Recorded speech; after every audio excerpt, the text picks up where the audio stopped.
Good day, viewers. I'm here to continue with the lesson in literature in English. So in our previous lesson, we talked about the plot summary of The Blood of a Stranger, also talk about the background, and also we talked briefly about the setting. So today we are going to talk about characterization. That is the role played by each character in the play. So we are going to begin with the character called Maligu. He is the king's advisor who has lust for riches. So it is because of this that when he received a letter from his brother, he did not waste time. He tried to make effort to see that the white man coming is achieved. So he is well educated, and the king calls him the wise one. In the entire Mando village land, he is the only educated elite. That's why much respect is accorded to him. And the king calls him the wise one because he believes that he's drunk with his books. So another one is that Maligu is one who sees everything he sees. So this character is the character that Kindo dislikes, because this character amounts into having backbone. Another thing is that Maligu is greedy and has an over-ambitious personality. He's so greedy. He knew that the people of Mandoland look up to him for everything because they believe that he's a man of wisdom. But on receiving this letter, because he really wanted to get rich quick, he did not even think about the effect of the coming of the white man into the land. So he started making preparation. So this character has its significance. Number one, false story of the prophecy from the gods. Using his position as the chief advisor to the king, he went to Soko, and then they made an agreement and told the people, or deceived the people, that the gods give them the permission to welcome the white man who is about to come into Mando land, of which is not true. Then the next one is a betrayal, because the people believe in him, they believe in his wisdom, being the only educated man on the land. But then at the end he betrays them. He's supposed to be the one to kick against the coming of the white man, but he's now the person that is making preparation for the coming of the white man. And he has a devious desire. That's why he wants to get rich by all means. And he now planned his devious scheme. And then he now threatened and forced Soko to be part of the decision, because he knew that he cannot achieve that plan without the support of Soko. So he is very greedy. That's the significance of Maligu. So the next character that we are going to talk about the role is Soko. He is the village shrine priest. In the whole Mando land, he is the chief shrine priest that serves as a mediator between the spirits and the people. So he always hears from the gods and then communicates it to the people.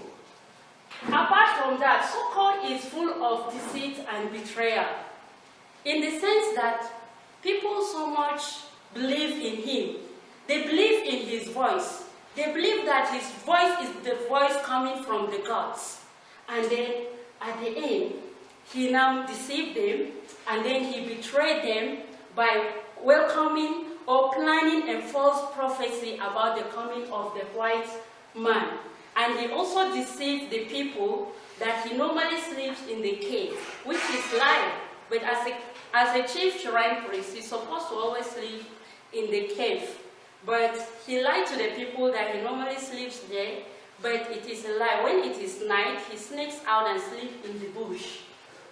So another role played by Soko is that he charges Maligu Maligu to make bigger trouble for Kindo, because Kindo has been their headache. He has been a person that always watch over them. He's very sensitive to all their dubious plans. So he now charges Maligu to cause more problem to Kindo, so that it will make Kindo's attention to divert in order to achieve their motive, of which he does it. He even just Maligu that he should be the hunter and catch the wily monkey, which is Kindo. He becomes uninterested in the deal when matters get worse. You know, when matters get worse, when the Whitehead arrived into the village, there were so many dubious plans that at that time he became so afraid to be part of the deal. So he decided to show them that he's no more part of the deal. So he wanted to back out of the deal. So he said that he's no more interested in getting rich when so many things are attached to it. So the next role played by Soko is blackmailing on the arrival of the stranger. You know, he was blackmailed by Maligu because at the first stage, he refused to be part of Maligu's dubious plan about the coming of the Whitehead. But when Maligu threatened to blackmail him, he then supported the idea, and he even made the false prophet or the false pronouncement to the people that the gods instructed him to welcome the white man into the land. So he was finally killed by Parker. So when he backed out, Maligu and Whitehead believe that they cannot succeed without having him being part of the deal. And now that he has backed out, the only option is to kill him so that they will achieve their aim. So they did that through Parker, who is the right-hand man of Whitehead. So this character also has its significances. Number one, he mediates between the spirits and the people. So because Soko's voice is like the voice coming from the gods, and the people so much believe in him and in his pronouncements. So that is why Maligu believes that he cannot achieve all his plan without him. So he is a deceit. Deceit in the sense that he made the people to believe that he normally sleeps in the cave, while it is not true. Another significance is that it is significant that blackmail is used as a weapon of enlistment and enticement. You know, initially he refused to be part of the deal, but when he was threatened to be blackmailed, he now submitted to the plan, and he was part of it. So these are the significance of the character of Soko. So now we're going to talk about the role played by Wara. Wara is in love with Kindo. She is the only woman of Kindo that is in Mandoland. And she is a stranger in Mandoland. A stranger in the sense that her mother was a prisoner. That she was a prisoner that was brought into the land by one of Mando's warriors. So when she gave birth to her, during the war, she ran away and left Wara in Mandoland. But she has stayed long in the land to the extent that she detests being called a stranger. She always cautioned Kindo from doing things that will provoke the spirits. Yes, it's true. You know, when he drags her to the foot of the cave at night, trying to drag her into the cave, she refused, because she's trying to protect him against doing anything that will provoke the gods. So she is sexually assaulted by Whitehead. That's another role played by Wara. So when the Whitehead came into the land, she was adopted into a sack and was taken to the white man's compound, of which he tried to rape her, but she escaped, which is this. She escaped by biting Whitehead on his jaw. So that was how she made her escape. So this character also has its significances. Number one, she is ready to risk anything to be with Kindo. That is why she even agreed to follow him to the foot of the cave at night. And she is very willing to follow him anywhere he goes, of which, being a warrior, he's not happy seeing her following him everywhere like that. Wara's steadfastness prevents Whitehead from raping her. She's been steadfast. That's why she protects herself against being raped by the white man. So these are the significances of Wara's role. So the next character on the list is Kindo. He is the king's son and the chief warrior of Mandoland. That is Kindo. And apart from that, he is a patriotic citizen of Mandoland. He is the chief warrior of Mandoland, and he doesn't want anything that will tamper with his culture, his values, his people. So he prefers to protect his people and his culture at the detriment of his life. So he is stubborn and impatient. He displayed this with the arrival of the Whiteheads, of which he refused to agree to the false pronouncements that the gods asked them to welcome the white man. Because since the last war experience on that land, they have not been welcoming strangers into the land. So why now? So he kicked again. Apart from that, Kindo is also willing as a monkey, in the sense that he has this instinct in him that always makes him to feel evil in the air. That's why he always monitor Maligu and Soko, because he knows that these people are a problem to the land. So he does not allow his woman business to interfere with the security of his people. He made this clear to Wara when she was trying to talk to him to give her more attention. But to him, he cannot, forsake the security of his people because of a woman. Even though he loves her, but he cannot do that because he has his land at heart. So that's the role played by Kindo. So this role also has its significance.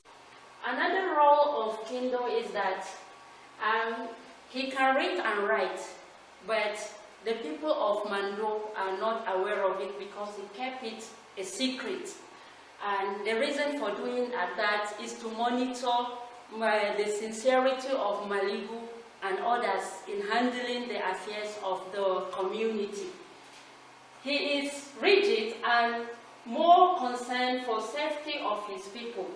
That's why he can displease himself to see that he pleases the people. Another role played by him is that he killed Parker and Whitehead.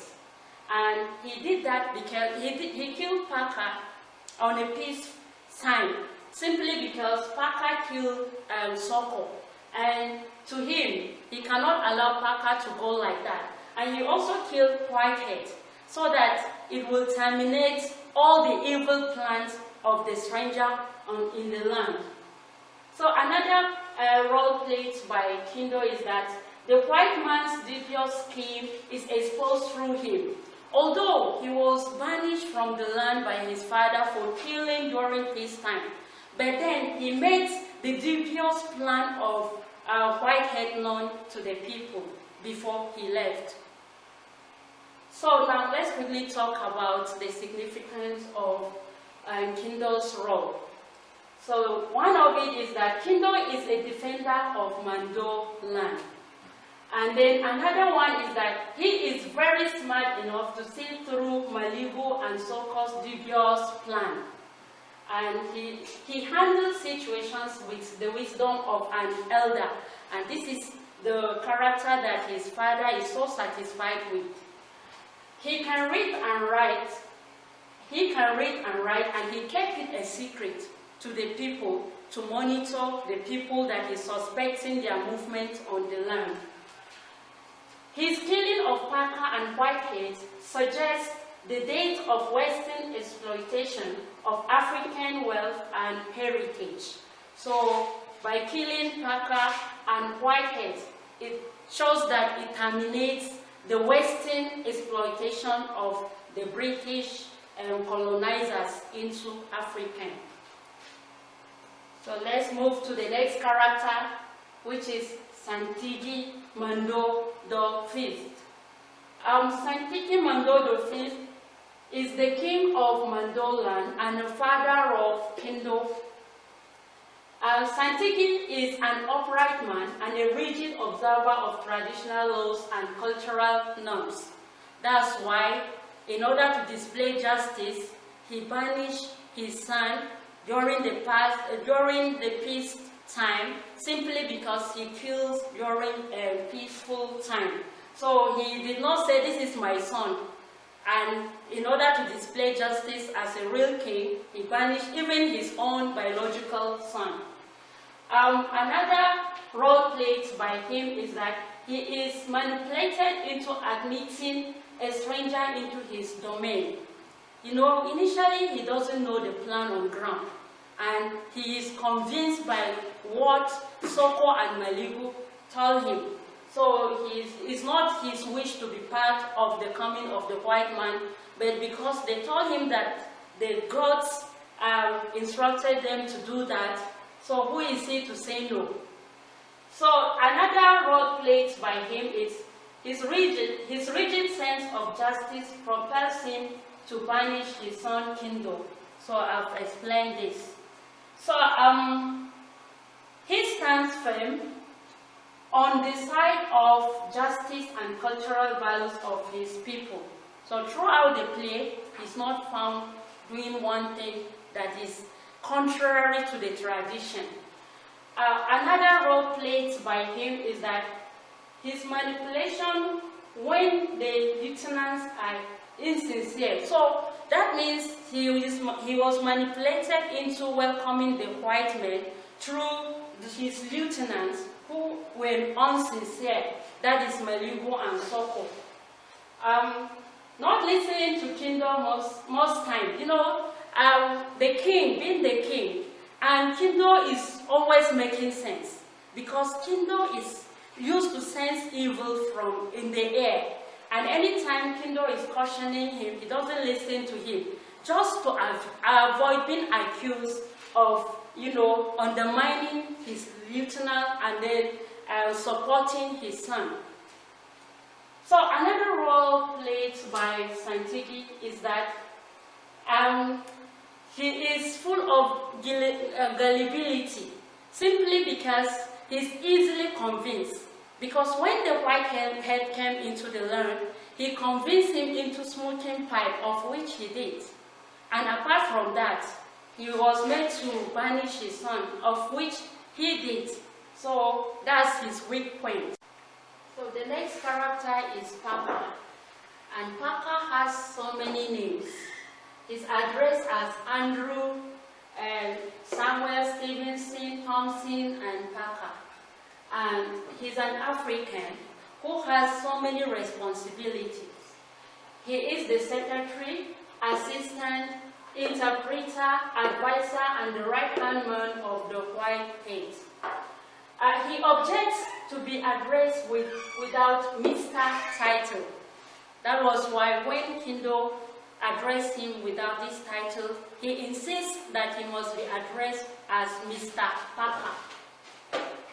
Parker hates Maligu and does not trust him. So he so much hates Maligu, he disbelieves him. So even when Whiteheads start to trust in him and trying to reveal to him his secret, he was cautioning him. So Kindo flogs him simply because he refused to encourage whiteheads to show respect to African traditions when they came into Mandoland newly. Another role played by Parker is that Whitehead schemes him into his plan to kill Soko. It wasn't his plan to kill Soko, but Whitehead schemed him into that plan, of which he did. So the significance of Parker's role is that Parker insists to be addressed as Mr., not because of anything, because it accords him a kind of respect more than his other folk, that is African folk. And another thing is that he is not a lesson by Kindo for undermining African norms. That's to say that anybody that refuses to respect African tradition will not go unpunished. Another thing is that his death is the ultimate price he pays for his stupidity. Simply, he's an African. He's supposed to protect the interests of Africans. But due to his stupidity, he tends to accord more respect to the white man rather than the African tradition. So the last character we have here is Whitehead. And the Whitehead is the arrowhead of the crisis in the play, because it's with his coming that Mando is faced with so many troubles. He is evil and a schemer, very evil indeed.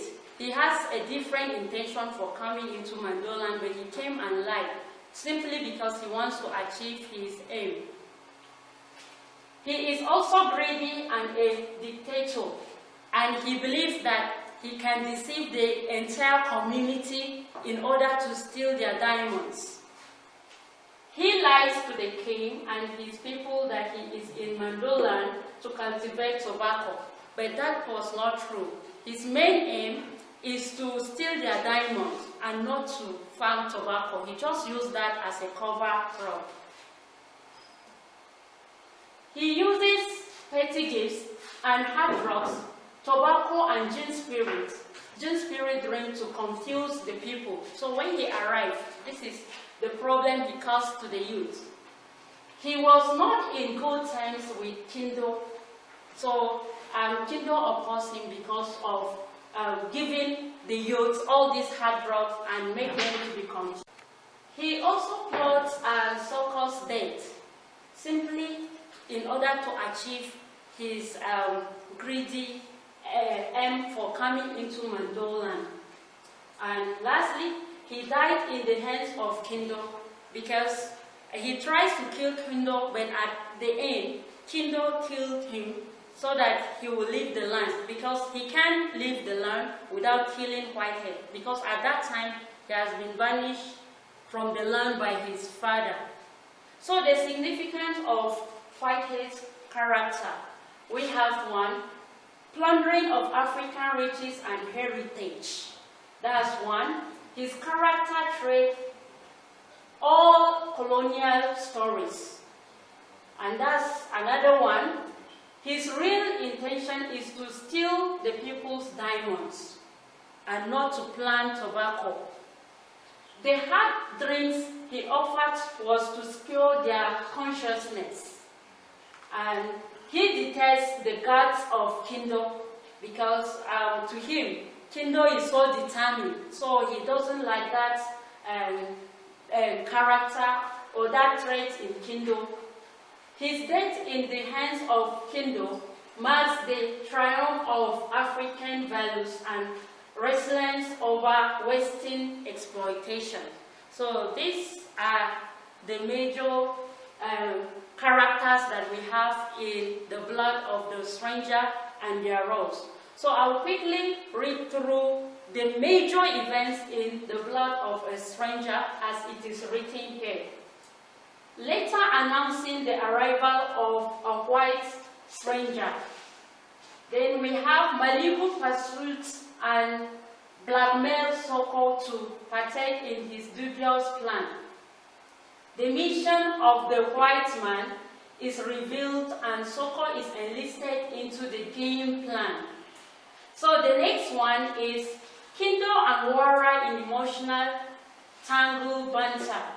Kindo reveals a secret. He can read and write. He senses trouble. Soko summons communal meeting to tell the people about the expected stranger. Soko and Maligu review plans and strategize. Kindo and Wara on conflict of attention and confession of commitments. The next one is the king and his people wait for the white man who fails to show up. White man and Parker brought in forcefully and humiliated. And the next one is Maligu apologizes to Whitehead for his maltreatment and they further strategize. The next one is white man gets the villagers drunk to subdue their consciousness. Kindo interrogates Whitehead and accuses him of evil doing. Maligu and Soko adopt Wara for Whitehead. Kindo challenges Maligu for aiding and abetting Whitehead to break their customs. Whitehead's tobacco makes animals of the people. Wara escapes after biting Whitehead on the jaws. As such party for Wara as she appears to Soko, more complications and Soko wants to back out. Whitehead and Parker in the palace to seek royal endorsement for their farm project. Whitehead reveals his real mission to Maligu. The stage is set for a false virgin sacrifice, and a rage of dates ensues. Kindo is banished and disowned by his father. So these are the main events found in the blood of a stranger. So the assignment, I want you to explain two things commonly found in the blood of a stranger by Dele Charlie. And you can submit it through the email address. So you can send your assignment through this address here.